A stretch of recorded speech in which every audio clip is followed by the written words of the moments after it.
오늘 비유는 늘 묵상하고 읽다 보면 수긍이 되면서도 무언가 우리 마음 가운데 찜찜함을 갖게 합니다. 왜냐하면 부자가 좋은 사람이 아닌 거는 알겠는데 그래도 부자가 왜 지옥에 갔을까? 그리고 나사로는 우리가 볼 때 그렇게 선하게 산 것도 아닌 것 같은데 나사로는 왜 천국에 갔는가라는 그런 의문이 들기 때문에 그렇습니다. 예수님은 부자들에 대해서 얘기하기를 부자가 천국에 들어가는 게 얼마나 어려운지 낙타가 바늘기로 통과하는 것보다 부자가 천국 가는 게 더 어렵다 이렇게 얘기하셨거든요. 그러면 우리는 생각해 보겠죠. 하나님 부자를 싫어하시나? 그러면 우리가 세상에서 살아가면서 하나님 우리 성공하게 해주세요. 이 일이 잘 되어서 하나님 우리가 부유하게 살게 해주세요 라고 기도하는 것은 죄인가? 가난해야만 천국에 들어갈 수 있는가? 라는 의문들이 생기게 됩니다. 그래서 그 의미를 깨닫기가 어렵죠. 적용하기가 어렵습니다. 우리는 이 말씀이 탕자의 비유에서부터 계속 같은 주제를 다양한 방식으로 표현하고 있다는 것을 생각해야 돼요. 그래야 이 본문을 올바르게 해석할 수 있습니다. 지금 예수님의 비유에는 공통점이 있죠. 우리가 지금 3부작으로 보는 건데요. 낭비하는 사람들이 등장합니다. 첫 번째는 탕자가 자기 아버지의 재산을 낭비했다는 것이고, 두 번째는 불의한 청지기가 그 주인의 재산을 낭비했다는 것이고, 그리고 오늘 본문에 나오는 부자는 자기의 재산을 낭비했습니다. 예수님은 이 낭비하는 사람들에 대해서 하나님의 것을 가지고 낭비하는 사람들을 향해 끝없는 사랑과 긍휼을 낭비하시는 하나님의 모습을 계속 제시하고 보여주고 계시죠. 이 모든 비유는 결국 구원에 대한 주제를 다루고 있다라고 우리는 볼 수 있어요. 그리고 오늘 이 부자와 나사로의 비유를 통해 이 모든 비유를 통해서 하나님이 예수님이 말씀하고자 하시는 말씀에 결론을 지어주고 있습니다. 이런 관점을 가지고 오늘 말씀을 하나씩 살펴보겠습니다. 첫 번째, 비유의 배경입니다. 오늘 비유가 시작되는 시점을 보겠습니다. 14절 같이 읽읍시다. 시작. 바리새인들은 돈을 좋아하는 자들이라 이 모든 것을 듣고 비웃거늘. 바리새인들이 비웃었다 이렇게 얘기해요. 이 비웃는다는 건 코를 치켜든다 이런 의미거든요. 그러니까 경멸의 몸짓으로 콧방귀 낀다 이런 거예요. 예, 뭐 말도 안 되는 소리를 이런 되게 비웃듯이 경멸하듯이 그런 겁니다. 뭐를 비웃었습니까? 이 모든 것을 듣고 비웃었다 얘기합니다. 이 모든 것은 무엇이냐면 예수님이 지금까지 이야기했던 비유와 그것을 통해 말씀하신 교훈이에요. 특별히 예수님은 불의한 청지기에 대한 비유를 해주시고 난 다음에 하나님과 재물을 겸하여 섬길 수 없다 이렇게 얘기하셨죠. 그런 말씀에 대해서 이 바리새인들은 콧방귀를 끼면서 비웃습니다. 왜 그랬을까요? 이 사람들은 돈을 좋아하는 사람들이기 때문에 그래요. 이들은 부와 명예와 권력을 가진 사람입니다. 당시에 이들은 지금 예수님이 하나님과 이 물질을 대립시키는 예수님의 말씀이 와닿지가 않는 거예요. 왜 와닿지 않을까요? 그들의 신학에서 물질은 하나님의 복이기 때문에 그렇습니다. 그러니까 내가 하나님의 말씀에 순종하고 하나님의 뜻대로 잘 살면 당연히 물질의 복도 받는다 이렇게 생각한 거예요. 그들의 신학에 있어서 가난한 사람들은 신앙이 없는 사람이고 죄인이고 하나님의 저주를 받았다. 왜 병들었는가? 그가 지었든 그의 부모 세대에 지었든 그 조상들이 지었든 어쨌든 하나님 눈 밖에 벗어난 그런 저주받은 가문이기 때문에 그렇기 때문에 그들은 이 땅에서 벌을 받는 거다 이렇게 해석을 했단 말이에요. 그러니까 지금 내가 이렇게 부와 명예와 권력을 갖는 것은 뭐 때문이냐? 내가 하나님 눈에 잘 보였고 하나님 잘 섬겼고 내가 율법을 잘 지켰고 난 율법을 잘 알기 때문에 난 이렇게 부자가 된 거야. 자, 역사 중에도 그렇죠. 아브라함, 이삭, 야곱 다 성경에 뭐라고 기록하냐면 거부라고 얘기해요. 엄청 부자입니다. 아브라함 집에 방이 24칸 있었다 그러더라고요. 그러니까 엄청난 부자죠. 그런데 다윗은 또 왕이에요. 그의 성공한 스토리들, 그 하나님의 뜻대로 살아갈 때 했던 그런 스토리들은 성공한 사람은 믿음이 좋고 그리고 그러한 자신들은 하나님의 복을 받아 부자가 되었다고 생각했기 때문에 이 재물과 하나님의 대립관계를 두고 얘기하는 것을 이해할 수 없고 받아들이기 싫은 겁니다. 우리도 이런 신앙의 공식을 가지고 있죠.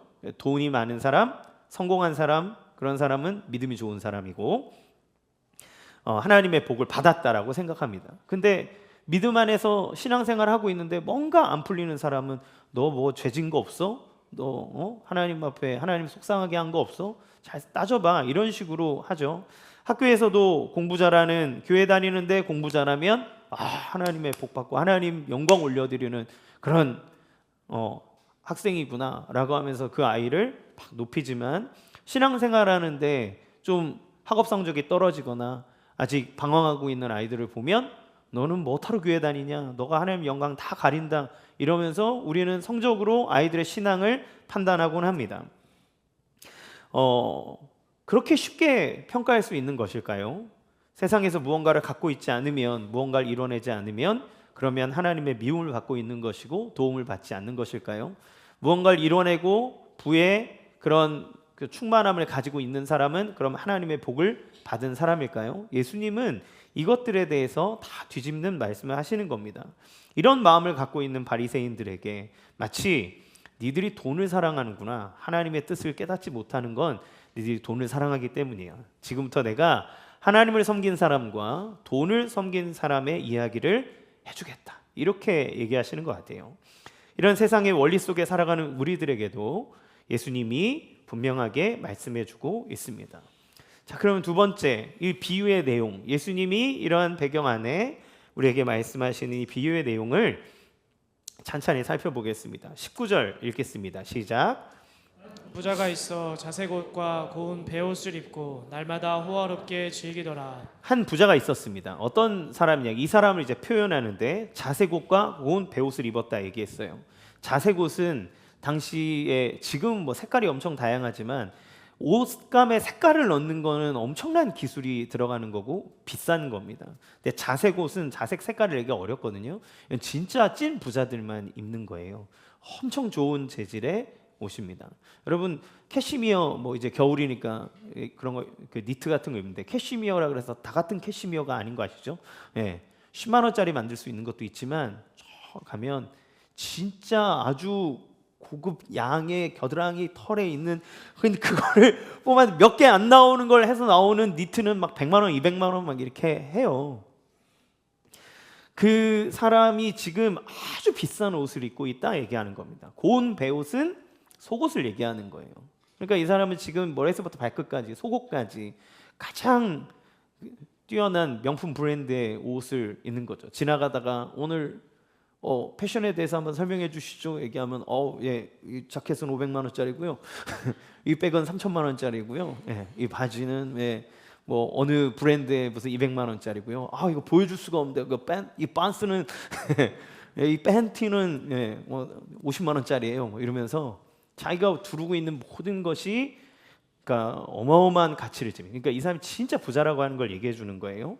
근데 이 사람은 어떻게 살았냐면 날마다 호화롭게 즐기더라 이렇게 얘기합니다. 유대인인데 날마다 호화롭게 즐겼다, 날마다 흥청망청 살았다는 거예요. 근데 가끔이 아니라 어떻게? 날마다. 이 사람은 유대인임에도 불구하고 안식일을 온전히 지키지 않았다는 겁니다. 하나님을 기억하지 않고 사는 거예요. 이 사람은 하나님을 인식하지 않는 삶을 삽니다. 혈통적으로는 하나님의 백성이라고 말하지만 실질적으로는 하나님 생각 한 번도 안 하고 사는 거예요. 안식일을 제대로 지키지 않았다면 그의 물질에 대해서 하나님 앞에 드리는 행위를 했을까요? 그러지 않았을 겁니다. 또 안식일을 지키지 않았다는 것은 무슨 의미예요? 안식일 지키지 않고 날마다 호화롭게 살았다는 건 그 종들은 아무도 쉴 시간을 갖지 못했다는 겁니다. 여러분, 안식일을 왜 주셨을까요? 우리도 쉬게 할 뿐만 아니라 가축도 쉬게 하고 종들도 쉬게 하기 위함입니다. 그러니까 그들에게도 쉼의 시간을 주라는 거예요. 그런데 이 사람은 그러지 않았죠. 그는 물질도 낭비했고 종들도 자기 재산이니까 사람도 낭비했습니다. 안식일을 제대로 지키지 않았으니 하나님께 예물을 드리는 일, 나에게 주신 것들에 대해 감사를 표현할 일도 없었어요. 즉 하나님에게도 인색했고 사람들에게도 인색한 사람이 이 부자입니다. 그러면 나사로는 어떤 사람인가? 20절에서 21절 같이 읽겠습니다. 시작. 그런데 나사로라 이름하는 한 거지가 헌데 투성이로 그의 대문 앞에 버려진 채 그 부자의 상에서 떨어지는 것으로 배불리려 하며 심지어 개들이 와서 그 헌대를 할더라. 이 거지인 나사로는 아주 비참한 인생을 삽니다. 그는 부자의 대문 앞에 버려진 채 있었다 그랬어요. 이 버려졌다는 거는 눕혀져 있다라고 하는 뜻입니다. 그러니까 다른 사람들이 그를 데려다가 그 집 문 앞에다 이렇게 놔준 거예요. 버린 게 아니라. 왜냐하면 온몸은 헌데투성이로 병들어 있었기 때문에 움직일 수가 없는 거예요. 그러니까 움직일 수가 없으니 그는 일할 수 없고, 일할 수 없으니 그는 그냥 가난할 수밖에 없는 겁니다. 태생이. 그리고 마을에서 나사로에게 은혜를 베풀 수 있는 사람은 부자밖에 없는 거예요. 그러니까 사람들이 이 나사로를 위해서 은혜를 베풀고 나사로를 도와주는데 뭐를 해주냐면 이 나사로를 들어다가 부자의 집 문 앞에다 놔두는 거예요. 그러면 떨어지는 부스럭이라도 날마다 호화롭게 사니까 뭔가라도 얻어먹을 수 있으니 그 자리에 놔주는 겁니다. 그리고 저녁에는 또 집에 데려다 주는 거죠. 그리고 그가 개들이 와서 헌대를 핥았다 그랬어요. 개들이 핥았다는 건 뭡니까? 어떤 면에서 되게 비참한 상황을 얘기해 주지만 개들마저 그 나사로에게 은혜와 긍휼을 베풀고 있다는 걸 보여줘요. 개들은 상처를 핥습니다. 그리고 애정의 표현으로 핥아요. 이렇게. 그렇죠? 그러니까 그가 대부분 그 핥았다는 건 개들이 나사로를 위해서 할 수 있는 최선의 일을 그 개들이 한 겁니다. 부잣집에 있는 개들은 경비를 맡아서 하는 경비견이 대부분이에요. 그러면 낯선 자가 거기에 있을 때 그를 짖어야 되고 물어야 되고 내쫓아야 되겠죠. 그럼에도 불구하고 나사로는 그 개들에게 핥음을 당하고 그 개들의 견정을 받았습니다. 그렇지만 그를 도와줄 수 있는 유일한 사람인 부자는 나사로에 대해서 전혀 신경 쓰지 않고 일부러 외면했다라고 하는 걸 보게 돼요. 시간이 얼마나 흘렀을까요? 어느덧 이들의 삶이 끝나는 때가 왔다고 얘기합니다. 22절 읽겠습니다. 시작. 예, 그 거지가 죽어 천사들에게 받들려 아브라함의 품에 들어가고 부자도 죽어 장사되매. 나사로는 그냥 죽었고 부자는 죽어서 장사 지내게 되었습니다. 그러니까 그 마지막 죽는 순간에도 이 사람들의 빈부의 차가 확연히 드러나는 거죠. 아마도 부자는 성대한 장례식을 치렀을 거예요. 그러나 나사로는 그냥 죽은 겁니다. 여기까지 인생을 보면 나사로는 인간 대접을 못 받았고 부자는 죽는 순간까지 가장 호화로운 시간을 보낸 거죠. 그런데 이 지점부터 반전이 일어납니다. 부자는 죽어서 장사 지낸 걸로 끝나는데 나사로는 그냥 죽은 것으로 끝나지만 그 외 천사들에게 받들려 아브라함의 품으로 들어갔다, 이렇게 얘기해요. 아브라함의 품에 들어갔다는 건 아브라함이 하나님이 주시는 그 약속의 첫 시작이잖아요.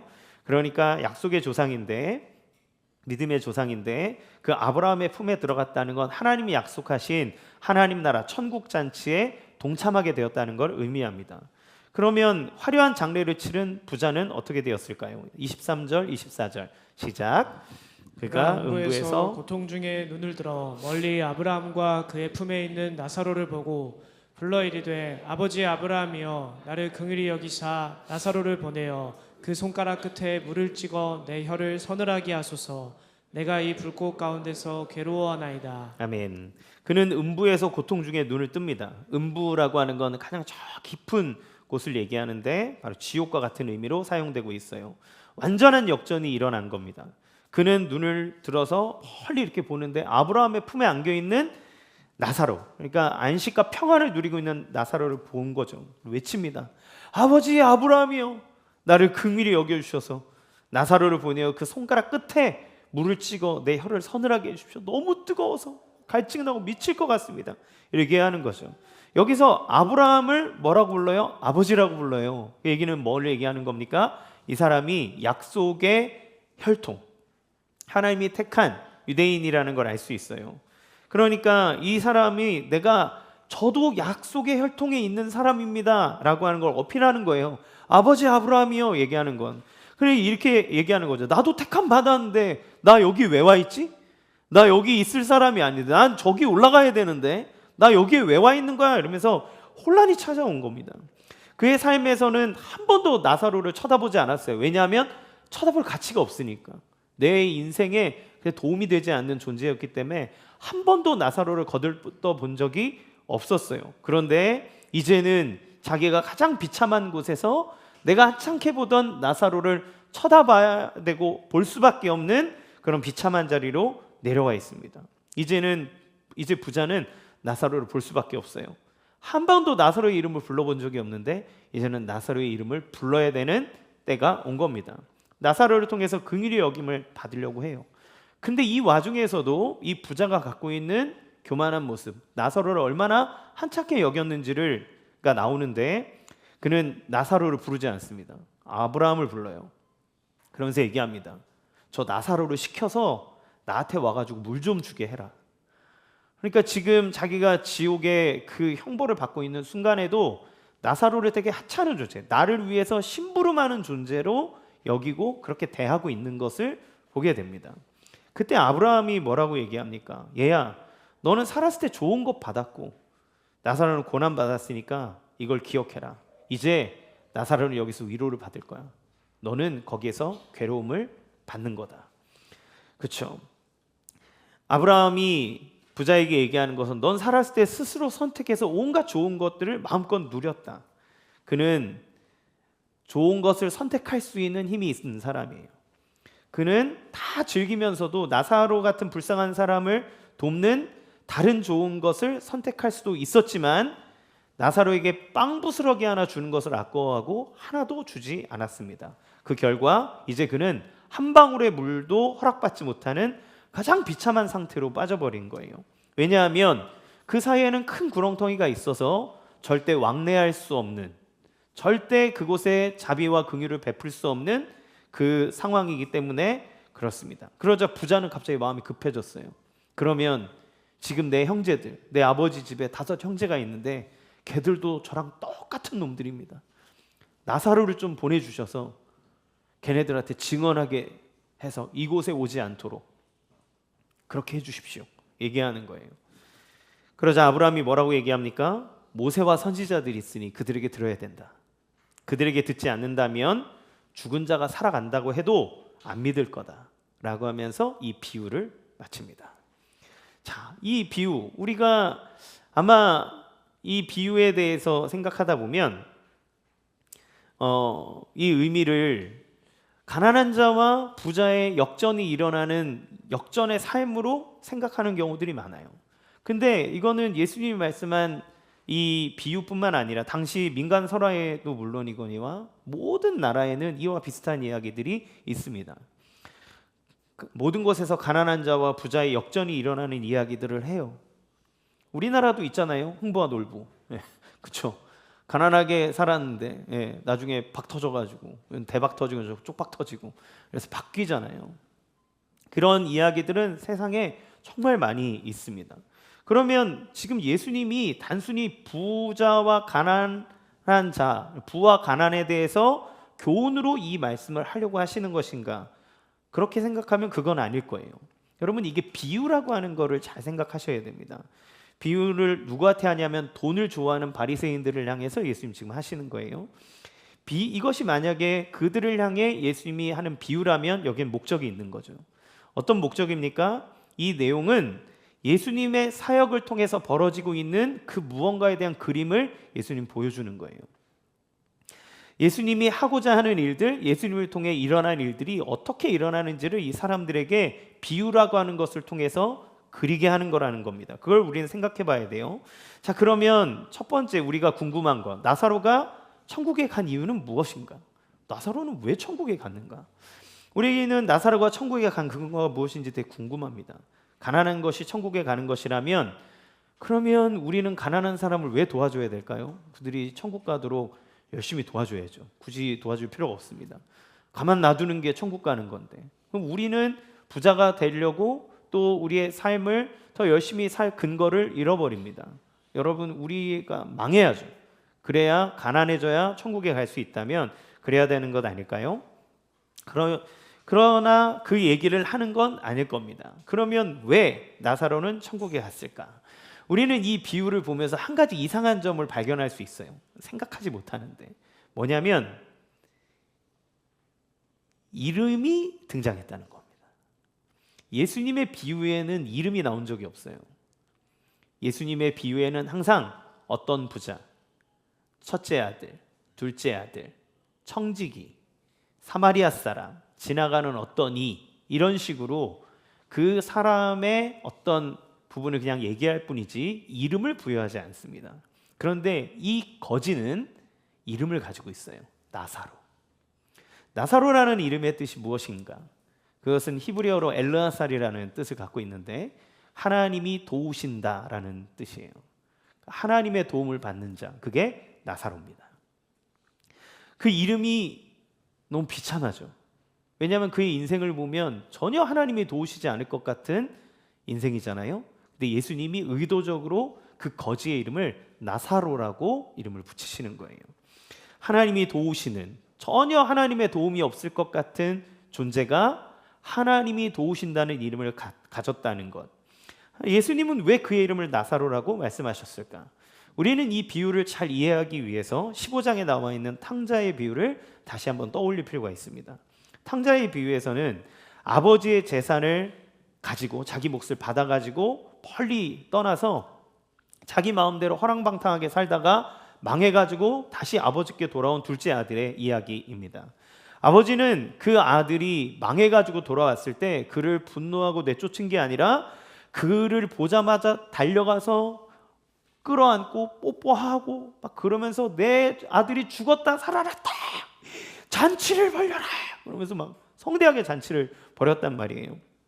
그때 첫째 아들이 일하고 들어오다가 그 잔치 벌리는 것을 보고 분노합니다. 왜냐하면 아버지 재산을 가지고 와서 저 창기와 함께 다 털어먹은 이 배은망덕한 이 집안의 배신자를 왜 다시 받아주냐는 거죠. 왜 쟤를 위해서 잔치를 벌려주냐? 나는 그거 용납 못한다. 그러면서 막 아들이 막 화를 내요.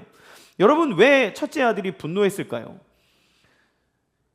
아버지의 재산을 둘째 아들은 자기 받을 몫을 다 가져나갔어요.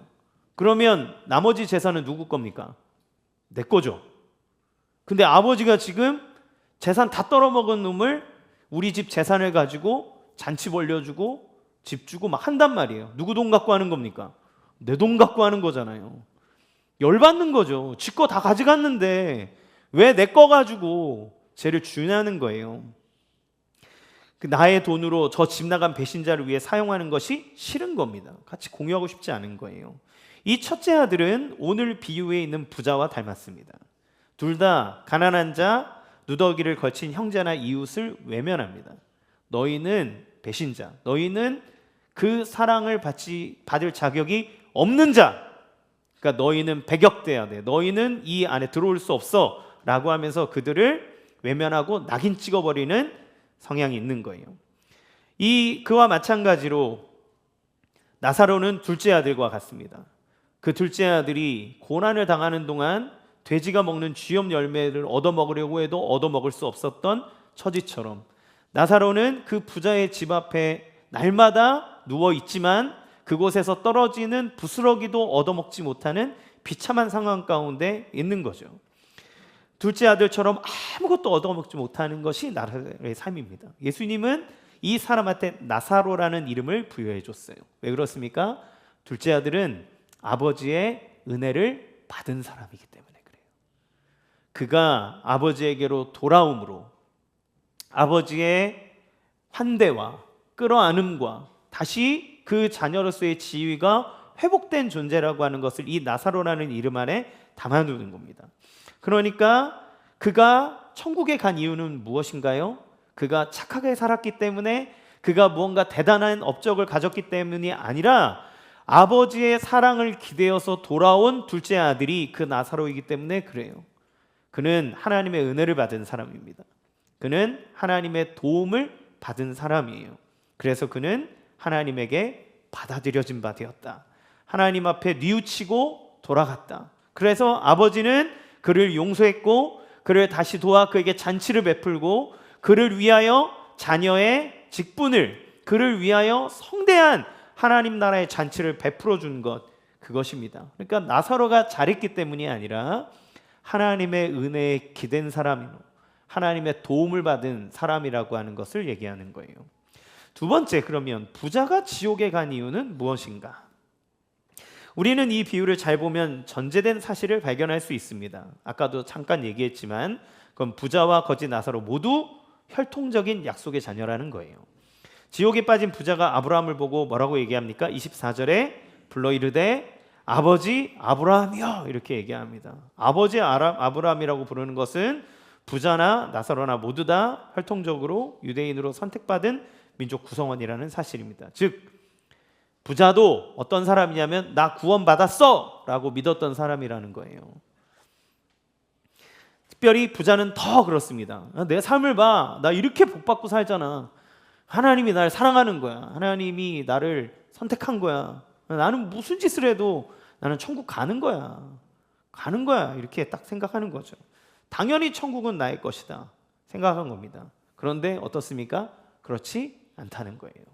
하나님 나라의 백성의 자격은 혈통이 아니라 진짜 하나님을 하나님으로 여길 줄 아는 자, 하나님의 긍휼하심을 기대어 그의 품 안에 안기는 자, 그를 나의 구주로 모시는 자가 진짜 하나님의 백성이라는 것입니다. 여러분 우리가 어렸을 때 저 예수님 믿었어요. 저 이제 죽으면 천국 가요. 막 그렇지만 부자의 삶 속에는 한 번도 하나님을 인정하고 살지 않았다는 걸 알 수 있어요. 한 번도 하나님을 인식하지 않았어요. 그 사람이 진짜 믿는 것인가? 그렇지 않다는 겁니다. 예수님이 이렇게 얘기합니다. 아브라함을 통해서 25절 읽겠습니다. 시작. 아브라함이 이르되 예 너는 살았을 때 좋은 것을 받았고 나사로는 고난을 받았으니 이것을 기억하라. 이제 그는 여기서 위로를 받고 너는 괴로움을 받느니라. 아브라함이 부자를 향해서 뭐라고 부릅니까? 예 이렇게 불러요. 얘야 이렇게 부르죠. 여러분 이거 누가 또 부른지 아십니까? 15장에 보면 아버지가 첫째 아들을 이렇게 부릅니다. 15장 31절 시작.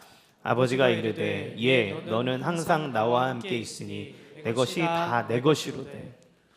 아버지가 첫째 아들을 안타까워서 부르는 거예요. 얘야 내 거 다 네 거 아니냐. 뭘 그렇게 아까워하고 어려워하냐.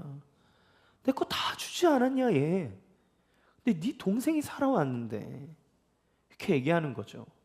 지금 이것처럼 아브라함이 부자를 향해서 안타까운 연민과 슬픔을 가지고 부르는 거예요. 얘야 그렇게 얘기하지 않았냐.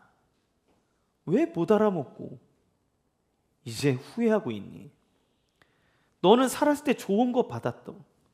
이건 수동태예요. 부자가에게 얘기하는 겁니다. 너는 살았을 때 좋은 걸 받았다.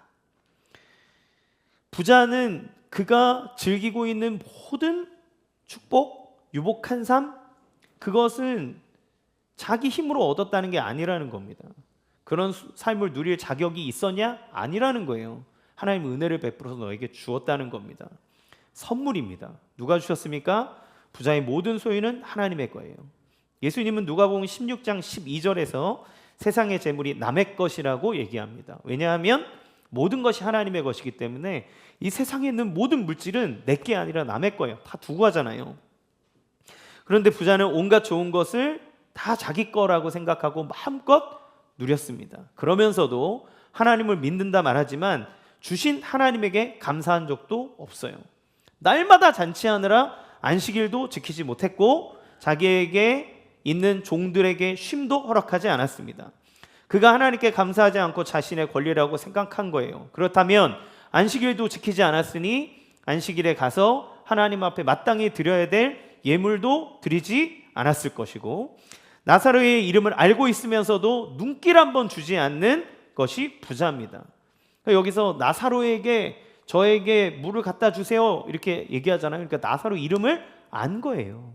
모르는 사람이 아닙니다. 우리는 우리의 삶에 가지고 있는 내가 가지고 있는 모든 것이 내 노력과 능력으로 이루어지는 마땅한 결과라고 생각할 때가 있어요. 여러분 이런 얘기 있죠. 운칠기삼이라는 말이 있습니다. 인생의 운이 7알이고 기술이 3알이다 이런 의미인데 요즘 MZ들은 운이 7알이고 기세가 3알이다 뭐 이렇게 얘기하더라고요. 인생은 기세야 막 이러면서 얘기하는데 무엇이 되었든 간에 인생에 있어서 좋은 기술과 좋은 능력 이런 것들이 좋은 열매를 반드시 보장하는 건 아니라는 것을 의미합니다. 여러분 삼국지에 보면 제갈공명이라고 하는 아주 뛰어난 책사가 나와요. 그가 적벽대전에서 하는데 모든 준비들을 다 하고 난 다음에 딱 하나가 이뤄야 되는데 바람이 이쪽 바람으로 불어야 되는 거예요. 예, 거기 제갈량의 탁월한 부분을 막 부각시키기 위해서 말도 안 되는 이제 그것을 막 제사를 지내서 바람의 방향을 막 바꾸는 그런 거를 하거든요. 그리고 뭐가 되었든 간에 다 모든 준비를 하고 난 다음에도 결국 마지막에는 하늘에 맡깁니다. 하늘에 맡겨야 되는 거예요. 이 세상에 우리가 많은 것들을 준비하고 우리의 능력이 출중하고 우리가 가진 것으로 열심히 산다고 해서 모든 결과들이 좋게 나올 수 있느냐? 그런 세상이 아니라는 거 여러분 잘 아시잖아요. 제가 되게 좋아하는, 요즘에 즐겨서 보는 프로그램 중에 싱어게인이라는 게 있습니다. 노래를 들으면 너무 좋더라고요. 그런데 이걸 볼 때마다 느끼는 건, 또 이것뿐만 아니라 오디션 프로그램을 볼 때마다 느끼는 건 노래를 잘하는 사람이 정말 많다는 거예요. 끊이지 아니하고 계속 나오는데 노래를 너무 잘하는 거예요. 그런데 다 무명 가수입니다. 노래를 너무 잘해가지고 그걸 몇 번이나 듣게 되는데 그런데 다 무명 가수예요. 근데 한 가수가 나와서 옛날에 히트곡 하나가 있는 가수가 나왔는데 그게 잊혀져서 무명 가수가 돼서 다시 한번 가수로서 자기가 뭔가 해보겠다 하고 그 프로그램에 나온 사람이 있었어요. 근데 그 사람을 향해서 심사위원인 윤종신 씨가 뭐라고 그랬냐면, 가수가 히트곡 하나를 만나는 게 얼마나 큰 행운인지 모른다, 이렇게 얘기합니다. 히트곡 하나를 만난다. 그러니까 자기에게 히트곡이라는 걸 하나 만나는 것이 정말 놀라운 행운이라는 거예요. 여러분, 이렇게 노래를 잘하는데 그러면 그 사람들이 게을러서 그럴까요? 아니요. 너무 열심히 해요.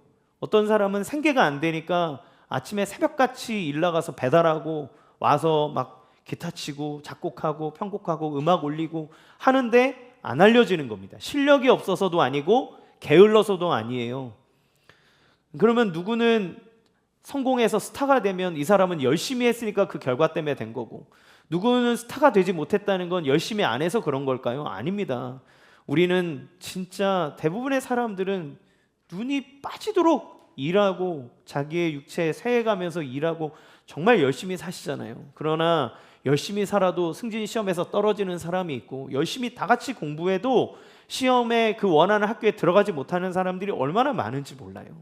우리 인생에 내가 그 무언가를 얻었다는 것은 내가 열심히 했기 때문에 마땅히 당연히 얻어야 될 결과물이야라고 생각할 수 없다는 것을 우리는 인생의 교훈 속에서 발견합니다. 그럼 부자가 열심히 안 살았을까요? 열심히 살았을 거예요. 여러분, 나쁜 짓에서 돈 벌면 그러면 게으른 줄 아십니까? 나쁜 사람들 얼마나 부지런한지 몰라요. 사기치려면요 진짜 부지런해야 돼요. 공부 많이 해야 돼요. 여러분, 손쉽게 돈 버는 거 없습니다. 조폭도 돈 벌려면 칼 들고 가서 자기 목숨 내놓고 싸워야 돼요. 다 열심히 산단 말이에요. 좋은 의미든 나쁜 의미든 간에. 그런데 자기에게 주어진 것, 그리고 이 부자가 자기의 부를 축적하는 데에서는 열심히 살았을 거란 말입니다. 근데 열심히 살았을 때에 자기에게 주어진 것이 하나님이 우리에게 주신 선물이라는 사실을 기억해야 된다는 거예요. 그런데 이 사람은 그걸 기억하지 못한 거죠. 그 은혜라는 것을 모르니 하나님께 감사하지도 않아요. 하나님에게 드릴 예물에 대해 인색합니다. 하나님 나라에 주어주실 더 좋은 것에 마음을 두지 못합니다. 그러니 미래를 준비하지 못하는 거예요. 이제 그의 생은 끝났고 그가 좋게 여기던 모든 것은 지나갔고 그 합당한 결과만, 그 인생의 장부를 세마는 일만 남은 거죠. 그는 그렇게 지옥에 갑니다. 우리 시대 화두 중에 하나는 미래에 대한 대비고 준비죠. 젊은 사람들은 물론이고 중년 이상의 사람들은 노후 준비를 위해서 온갖 힘을 쏟습니다. 만약 잘 준비하지 못하면 우리의 노년은 힘들 거예요. 미래를 위해 저축하고 투자하지 않으면 나쁜 미래가 준비되는 건 자명한 일입니다. 그러면 우리의 영원에 대해서는 우리는 어떻게 해야 됩니까? 영원은 그냥 자동적으로 오는 겁니까? 아니요. 예수님 그렇게 얘기하지 않습니다. 준비해야 된다고 말합니다. 하나님 우리가 영원을 준비해야 한다고 말씀하는 거예요. 불의한 청지기계가 그렇게 했던 것처럼, 결산할 때가 있구나. 내가 이렇게 살다가는 망하는 거구나. 그러니 나의 인생의 결산을 올바르게 하기 위해서 올바른 곳에 투자하고 올바른 것에 내 주인의 뜻에 합당한 대로 살아야 하는구나라고 하는 깨달음이 우리의 삶 가운데 있어야 된다는 걸 얘기합니다. 무엇을 해야 됩니까? 우리의 영혼이 구원을 얻기 위해서, 우리가 그 미래의 영혼을 보장받기 위해서 해야 되는 것은 무엇입니까? 내 문 앞에 있는 나사로를 우리 집에 영접해야 되는 거예요. 그 나사로를 받아들여야 되는 겁니다. 그러면 그 나사로는 누굽니까? 성경은 그리스도 예수가 너의 집 문 앞에 있는 나사로라고 얘기하는 거예요. 예수님은 누가복음 16장 16절에서 이렇게 얘기합니다. 율법과 선지자는 요한의 때까지요, 그 후부터는 하나님 나라의 복음이 전파되어 사람마다 그리로 침입하느니라. 너희가 율법과 선지자들의 말씀을 붙잡고 있느냐? 그것은 이제 완성이 되었고, 나를 통해 완성이 되었고, 지금부터는 진짜 그 하나님 나라의 복음이 전파되어 너희들에게 침입한다. 너희들 문 앞에 그 나사로가 가 있다. 근데 그 나사로가 어떤 모습으로 있냐면 너무 처참한 모습으로 있는 거예요. 그런데 그의 이름은 어떤 이름입니까? 하나님의 도움을 받는 자라는 이름으로 비참한 모습으로 가 있는 거예요. 예수님 어떤 분이십니까? 누구나 영접할 만큼 영광스러운 모습으로 오시지 않았어요. 예수님은 상처 입은 자로 오셨습니다. 예수님은 어느 누구도 영접하지 않았어요. 여우도 굴이 있지만 예수님은 머리 둘 곳조차 없다라고 얘기하셨습니다. 예수님은 세상 사람들이 가지고 있는 기준에서 보면 실패한 인생이에요. 그런데 예수님의 이름이 무엇입니까? 임마누엘이에요. 하나님이 우리와 함께 하신다. 하나님이 함께하는 자, 그가 그리스도 예수입니다. 우리는 그의 외형을 보고 우리의 집 안으로 그를 받아들이려 하지 않아요. 우리는 좀 더 좋은 신을 원합니다. 맘몬, 우리에게 돈을 가져다 주는 신, 우리에게 성공을 가져다 주는 신. 센가 치히로의 행방불명이라고 하는, 미야자키 하야오를 되게 좋아해요. 제가 미야자키 하야오를 전도해야 됩니다. 네, 그 사람의 그 애니메이션 세계는 우리의 막 동심과 우리의 상상력을 자극하거든요. 그런데 센가 치히로의 행방불명에 보면 거기에 일본 사람들이 갖고 있는 종교관과 신관이 다 나와요. 거기에는 온갖 신들이 등장합니다. 강의 신, 오물신, 뭐 다, 모든 것에 다 신들이 있어요. 그 신들이 막 목욕하러 막 여관으로 오고 막 그런 내용이에요. 그런데 사람들은 뭘 바라는 겁니까? 무엇을 하든 거기에서 나에게 힘과 부와 권력을 주는 신을 찾는 거예요. 근데 예수 그리스도는 어떤 하나님의 아들인데 어떤 존재로 왔습니까? 십자가에 달리는 존재로 오는 거예요. 그는 우리를 위해서 가난한 자로 오는 거예요.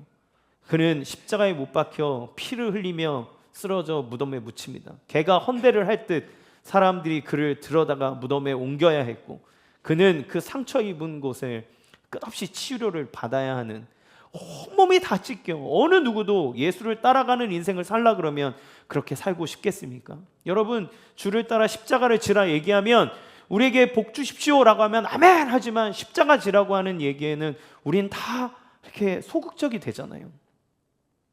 예수님이 우리의 문 앞에 가장 상처 입은 자로, 우리의 나사로로 계시는 겁니다. 예수님이 우리의 문 밖에서 두드리시는 거예요. 요한계시록 16장 20절 읽겠습니다. 시작.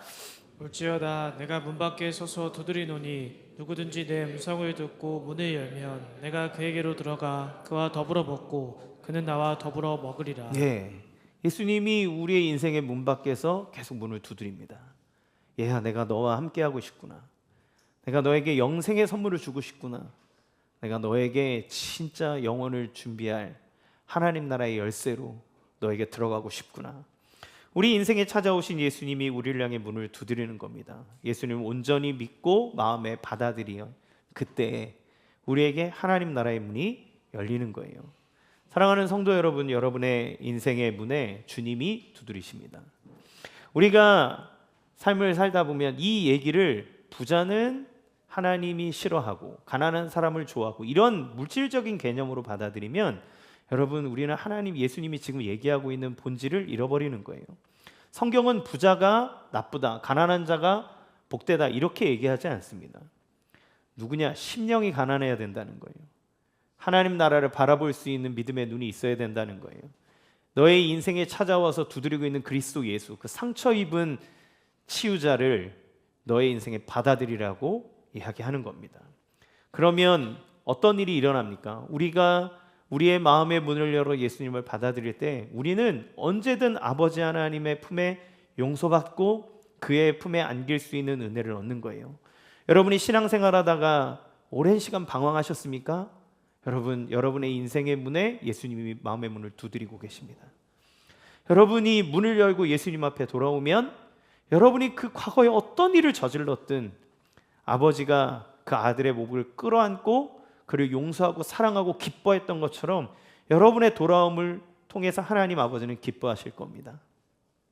이곳에 있으면서 아직까지 믿음의 그러한 성장을 맛보지 못하는 분이 계십니까? 예수님이 여러분의 마음의 문을 두드리고 계십니다. 여러분이 세상의 것 탐하느라 하나님의 것을 생각하지 못할 때 주님은 상처 입은 자로 우리의 문 앞에 계속 누워 계시며 우리에게 은혜와 자비를 베풀기를 원하고 계시는 거예요. 주님이 우리를 부릅니다. 또한 다른 나사로가 있습니다. 바로 우리 앞에 있는 연약한 자들이에요. 마태복음에 보면 이렇게 얘기합니다. 마태복음 25장 45절 같이 읽겠습니다. 시작. 이에 임금이 대답하여 이르시되 내가 진실로 너에게 이르노니 이 지극히 작은 자 하나에게 아니한 것이 곧 내게 하지 아니한 것이리라 하시리니. 예수님 마지막 때에 심판하면서 이렇게 얘기합니다. 한쪽에 양과 염소를 분리하듯 사람을 양쪽에 나누고 한쪽 사람들은 칭찬합니다. 너희들이 내가 굶주릴 때 먹여줬고 내가 잘 곳 없을 때 나를 자게 하였고 나에게 은혜와 긍휼을 베풀었구나. 주님, 제가 언제 그런 일을 했습니까? 얘들아, 지극히 작은 자에게 한 것이 바로 나에게 한 것이다. 또 한편에 너희는 나를 무시했지. 내가 배고플 때 너희는 먹을 거 주지 않았어. 내가 힘들어할 때 나를 위로하지 않았어. 네가 나를 외면했어. 주님, 제가 언제 그랬습니까? 저 주님 잘 섬겼거든요. 저 열심히 신앙생활했거든요. 아니야, 너는 나를 믿지 않았어. 지극히 작은 자에게 한 것이, 하지 않은 것이 나에게 하지 않은 것이야. 무엇을 얘기합니까? 예수 믿으면 천국 갑니다. 맞죠? 할렐루야. 예. 그럼 예수 믿는다는 거는 뭡니까? 부자가 생각했던 건 나 하나님 믿어, 난 천국 내 거야, 이렇게 믿고 살았어요. 근데 진짜 예수를 믿는다는 것은 무슨 의미입니까? 예수가 나의 주인이 된다는 거예요. 예수가 나의 인생의 주인이 되어 나를 주관하는 것, 예수님을 의식하는 것, 예수님이 원하는 것을 따라 살아가는 것, 예수님 제자가 되는 것. 우리가 선한 일로 천국에 가는 건 아닙니다. 그러나 그리스도 예수를 믿는다면 그리스도가 원하는 바대로 그리스도의 뜻대로 살아가기를 애쓰는 자여야 한다는 거예요. 우리에게 나사로로 오신 그 예수님을 영접한다면 우리 주변에 있는 연약한 그 나사로들, 내 집 문 앞에서 헌대를 핥아가면서 아파하고 있는 사람들, 그들을 외면하지 말아야 하는 겁니다. 우리의 삶과 신앙이 무관하지 않다는 거예요. 예수 천당 불신 지옥이 맞는데 그럼 예수 믿으면 무슨 짓 해도 다 천국 가냐? 아닙니다. 여러분, 주의 뜻대로 살아가는 그 사람이 예수님 자녀입니다. 완벽해야 된다는 것을 의미하는 게 아니에요. 우리는 완벽할 수 없기 때문에 은혜로 갑니다. 그러나 그리스도를 믿는다면 우리가 그 그리스도를 영접하듯 우리 주변 멀리까지 안 봐도 됩니다. 내 문지방에 있는 나사로, 정말 일어설 수 없어서 힘들어하고 어려워하는 그 사람, 그런데 알아야 돼요. 믿음의 눈으로 봐야 돼요. 그도 나사로라는 것, 하나님의 도움을 받고 있다는 것. 나사로가 정말 비참한 인생을 사는 것 같았지만 그러나 그가 하나님의 은혜를 받고 있으면 어떻게 합니까? 주변 사람들이 그에게 은혜를 베풀어 줍니다. 개들도 나사로에게 와서 헌대를 핥아줍니다. 하나님의 은혜가 끊어지지 않아요. 그러면 누가 남았습니까? 내가 그를 위해서 해야 될 그 무언가를 하는 겁니다. 그게 올바른 신앙생활인 거예요. 예수님은 비유를 통해서 불의한 청지기가 해고당하는 위기 속에서 쫓겨나야 했지만 아슬아슬하게 이 총체적인 파국을 막았던 그 지혜로운 행동처럼 그렇게 살라고 얘기하는 겁니다. 누구에게? 돈을 사랑하고 있는 바리새인들에게. 얘들아, 너 첫째 아들이야. 얘들아, 너가 불의한 청지기야. 주인이 원하는 것이 무엇인지를 깨달아. 내가 너희 앞에 있다. 나를 영접해라. 내가 율법의 완성이고 너희를 영원한 길로 이끌어갈 유일한 길이다. 그리고 너가 돈을 사랑하느라 하나님의 복 받았다고 자부하느라 생각하지 못했던 하나님이 너에게 맡겨주신 그것을 가지고 연약한 자들을 위해 써라. 그들을 섬겨라. 베풀어라. 라고 주님 얘기하시는 거죠. 왜요? 시간이 지나면 끝나기 때문에 그렇습니다. 따라서 세 번째, 아직 시간이 남아있다. 예수님 비유에서 마지막 시간이 지나면 돌이킬 수 없다고 얘기하세요. 26절 시작. 그뿐 아니라 너희와 우리 사이에 큰 구렁텅이가 놓여 있어. 여기서 너희에게 건너가고자 하되 갈 수 없고 거기서 우리에게 건널 수도 없게 하였느니라. 예수님이 바리새인들 버렸다고 생각하십니까? 아니에요. 바리새인들에게 속히 돌아오라고 얘기하는 겁니다. 너가 살아있는 날 아직 기회 있다. 지금도 아버지에게 돌아오면 아버지는 널 받아줄 준비가 되어 있다. 그러니 삶을 깨닫고 돌이켜라. 지옥에 떨어진 부자는, 그러니까 앞에 있는 둘째 아들은 돌아갔고, 청지기도 정말 나쁜 짓 했는데 막판에 주인이 원하는 게 이거구나. 내 인생을 주인에게 걸어야 되겠다. 주인의 자비하심에 걸었잖아요. 그러면 받아들여지는 거예요. 그런데 끝나잖아요. 그러면 돌이킬 수가 없는 거예요. 큰 구렁텅이가 있어서 이제는 더 이상 너에게 흘려보낼 자비의 길이 없다. 끝났다. 그러니 주님 얘기하는 게 뭡니까? 아직 시간이 남았다. 바리새인들이요, 아직 주님의 뜻을 깨닫지 못하고 있는 너희들이요, 아직 시간이 남았다. 그러니 속히 아버지에게로 돌아와라. 속히 주인의 뜻대로 너희의 삶을 살아라 라고 주님 얘기하시는 겁니다. 우리의 삶이 값진 이유는 무엇입니까? 돌이킬 기회가 있기 때문에 그래요. 우리의 삶이 하나님의 말씀이 들려지고 회복할 기회가 있습니다. 그러면 하나님은 우리에게 어떻게 돌이킬 수 있는 기회를 주십니까? 31절 시작. 이르되 모세와 선지자들에게 듣지 아니하면 비록 죽은 자 가운데서 살아나는 자가 있을지라도 바람에 맞지 아니하리라 하였다 하시니라. 주님은 우리가 돌이켜 믿어 구원에 이를 수 있도록 모세와 선지자를 계속 보내고 계십니다. 여러분, 매일 아침 묵상 한 장 하는 그 시간, 주님이 모세와 선지자를 통해 여러분에게 찾아가는 시간입니다. 여러분이 성경 통독을 할 때, 또 이 강단에 서 있는 부족한 자를 통해 하나님의 말씀 설교를 들을 때, 또 여러분들이 다락방 안에서 성도들과 나눔을 하며 성도들의 삶에 나오는 간증을 통해, 또 순장님의 간절한 기도와 여러분을 향해 섬기는 그 섬김을 통해, 훈련을 통해서 하나님의 말씀을 깨닫는 그 모든 순간에 하나님은 그 모든 것이 모세와 선지자가 되게 하셔서 우리에게 메시지를 주고 돌아오도록 하시는 거예요. 그 말을 들으려고 하지 않고 마음을 닫아버리면 어떤 비참한 상황에 처해집니까? 죽은 자가 살아 돌아와도 안 믿는 거예요. 여러분, 예수님 이 얘기를 왜 하셨겠습니까? 예수님이 실제 그렇게 하셨잖아요. 죽으셨다가 부활하셨잖아요. 찾아가도 안 믿는 거예요. 여러분, 우리가 믿음이 없으면 증거가 부족해서 못 믿는다고 생각하십니까? 아닙니다. 믿기 싫으면 증거가 넘쳐나도 안 믿는 거예요. 증거가 우리의 믿음을 보장해 주는 것이 아닙니다. 열린 마음이어야 되는 거예요.